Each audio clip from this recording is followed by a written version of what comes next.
This is the example I saw. You see?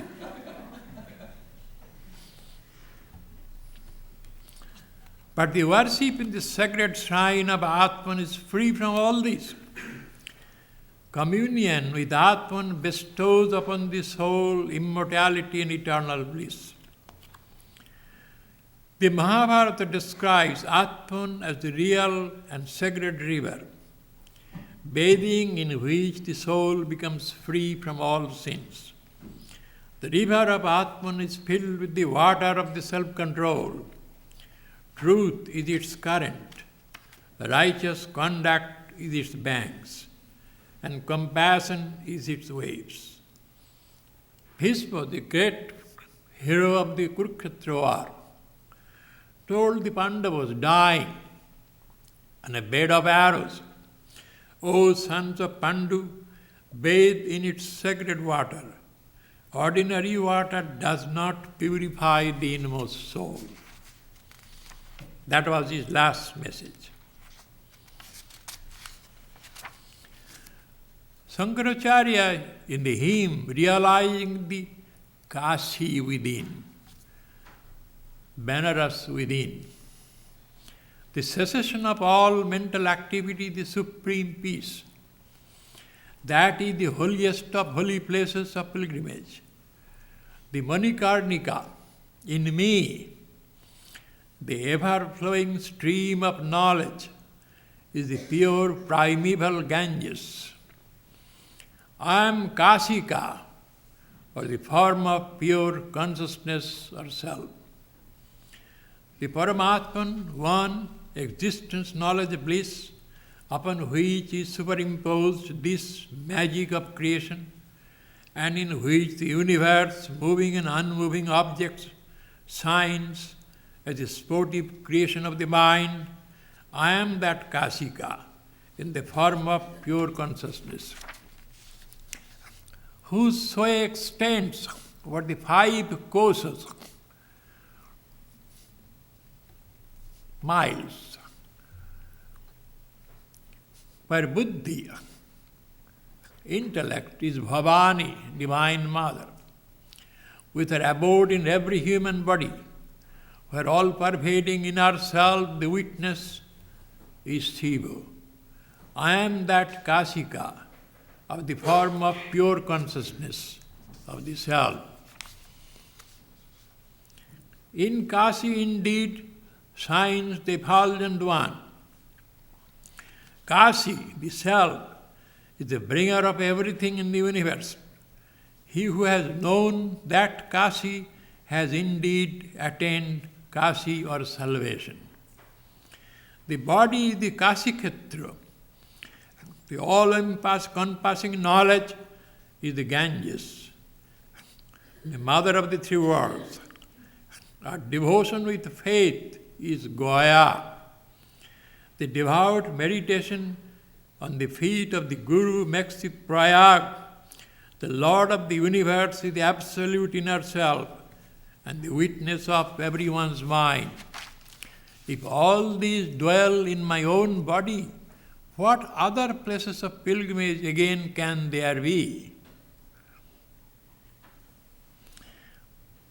Describing the true significance of pilgrimage, Swami Vivekananda says, when the whole world is the form of universe, of the eternal Atman, the God, what is there to wonder that all in the special influences attaining to particular place?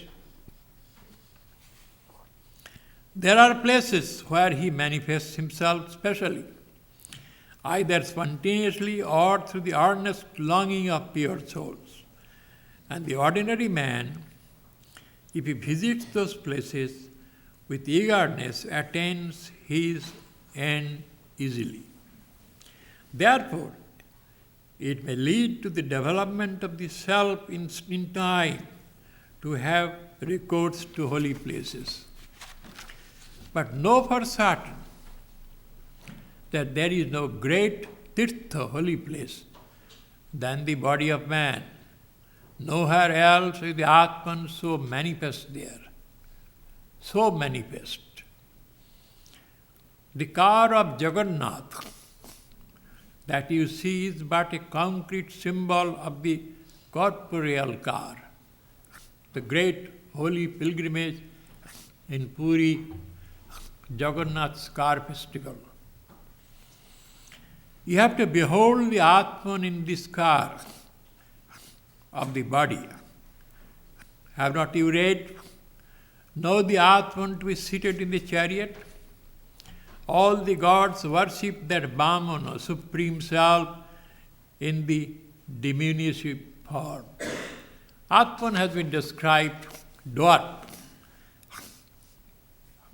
Angusthamatra, inside the heart, a steady flame of smokeless fire. So that is a verse. Rathetu Vamanang Drishta Punarjanma Navidyate. Sitting in the chariot, one who sees the Vamana,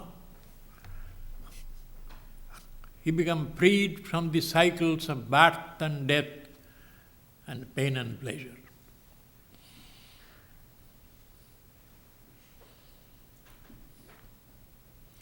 Actually, Vamana is seated inside the interior of the body. The sight of the Atman is the real vision of Jagannath. And the statement, seeing Vamana on the car or chariot, one is no more subject to rebirth, means that if you can visualize the Atman, which is within you, and disregarding, you are always identifying yourself with the curious mass of matter, the body of yours. If you can see that, there is no more rebirth for you. If the sight of the Jagannath's image on a wooden framework confers liberation to people, then millions of, 10 millions of millions of people would be liberated every year, especially with such a facility of communication by railways. Millions of people go. Somehow the chariot is being dragged by a big, thick rope from one place to the other. On the chariot, the figure of Jagannath.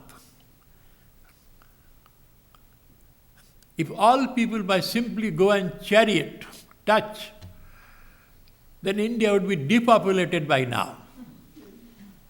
But it is not happening. Rather, it is happening opposite.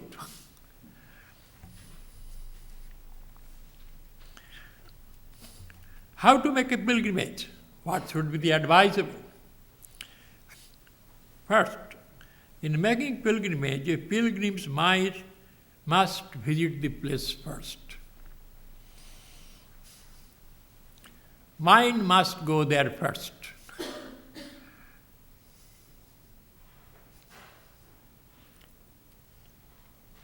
Sri Ramakrishna's father went on a pilgrimage for 1 year, alone.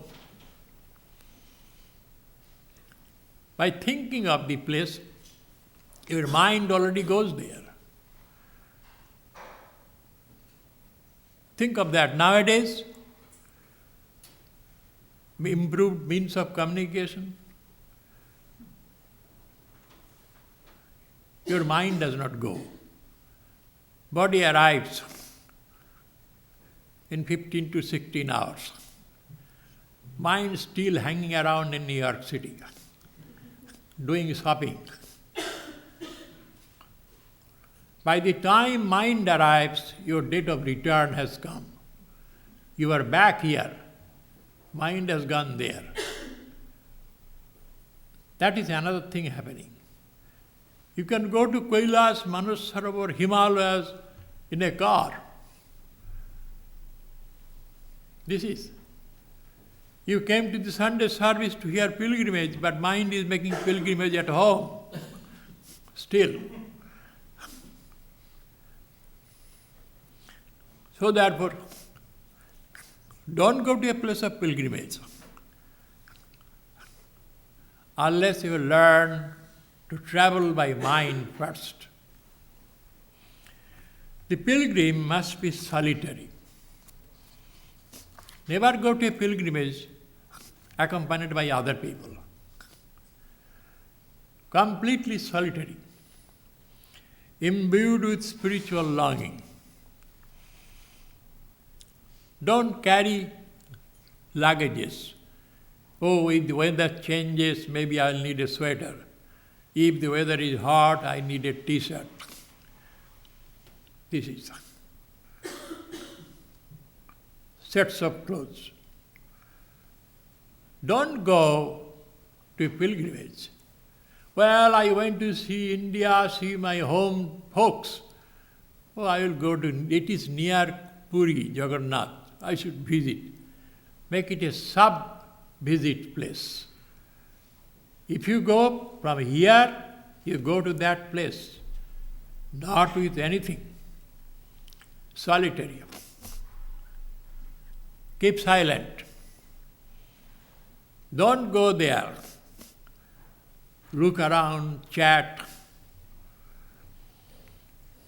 And spiritual longing. If you do not have that longing, don't go. Wait until that longing comes. Third, the pilgrim must be humble and anonymous. I go with credentials. No. You are going to the presiding spirit. Introduction. You should be anonymous, completely unknown. Sit in the back bench. Do not go declare your identity. Fourth, the journey to a place of pilgrimage should be prayerful, reflective, and meditative. Fifth, the pilgrim should be alone, without cameras, tape recorders, notebook. The pilgrim's mind should be his camera. His ears should be his tape recorder. His eyes should take picture. The pilgrim must have a mystical vision, not with ordinary eyes, and relive the past events of the pilgrimage. What happened there? You transport yourself.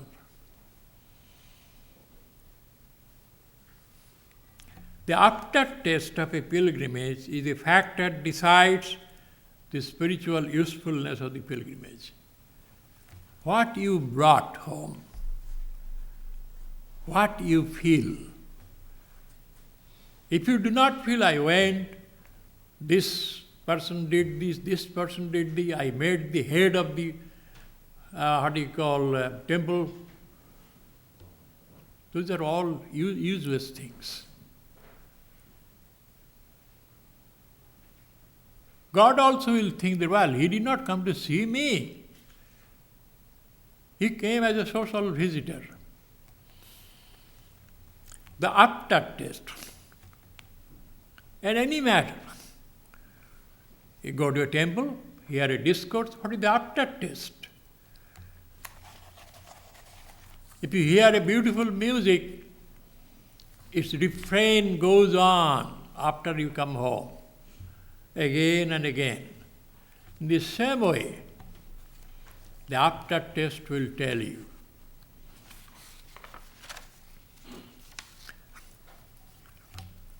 Second is the holy company. Holy company is vital.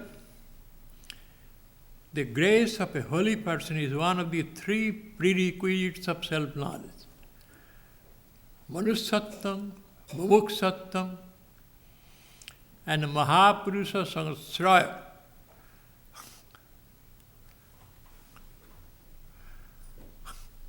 Did not say God's grace. First, you must have a human body, because in a human body, the pull from two sides is expedient. Pull from inner, above, and pull from below.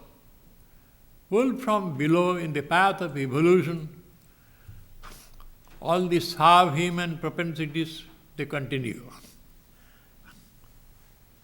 They drag the soul down. And pull from above or inside is from pull from above.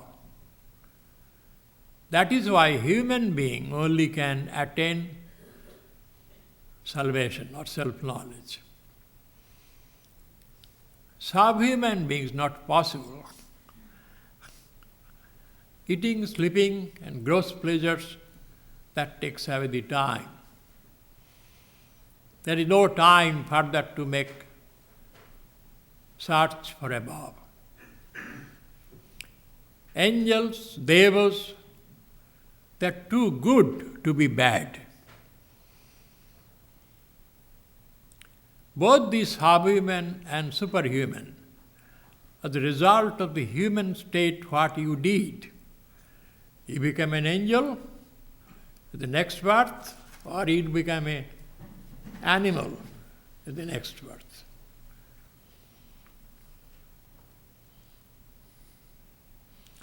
Bhishma in the Mahabharata tells Pandavas, by worshipping a holy man who is worshipped in the sacred shrine of Atman, the seeker obtains results of pilgrimage. A visit to a holy man bestows merit because they may be regarded as moving holy places. The Lord dwelling in their hearts renders holy place holy where they live.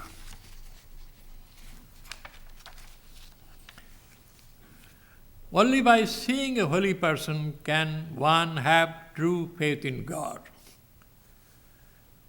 Not by visiting a temple, not by visiting an image, but a person who believes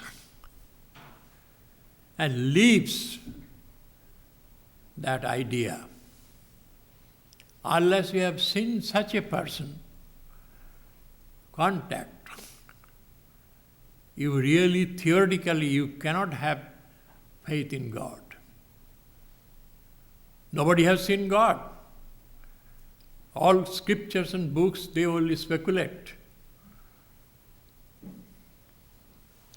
A light can be lit from another light, not by argument, study of scriptures, pilgrimage, rituals, or ceremonies.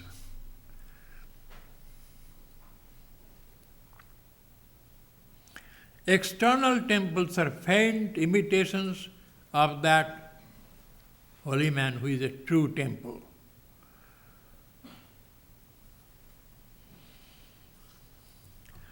The Uddhava Gita says that even God loves company of the holy. But does holy company help? Reasons why desired results of the holy company do not happen are the following. Lack of proper attitude. You may see and live with a holy man for 100 years. Nothing will happen.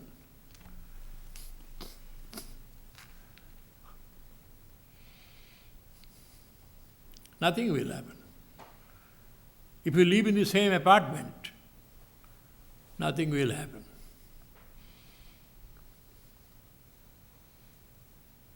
Because true holy men wear no outward mark.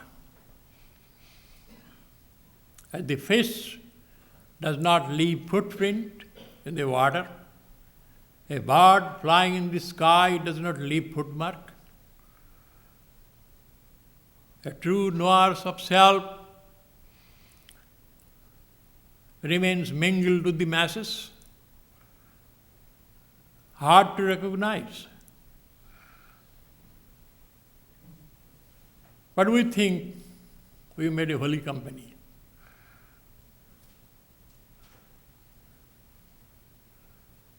He gave me prasad. If a holy man does not give prasad, well, what is the holy company? He wrote certain things on my forehead. This is our idea of holy company. So,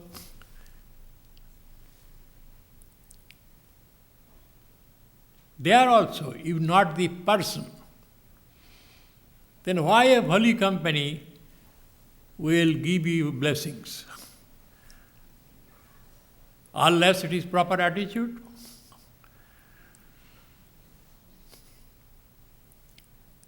He knows what you need.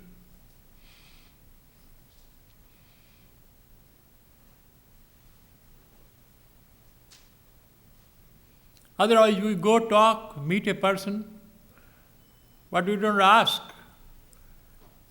or we don't have proper attitude. So therefore the result becomes meaningless. You know, some cases you may want to do something, but you don't feel like. So is the holy man. If he does not feel like, you will not get.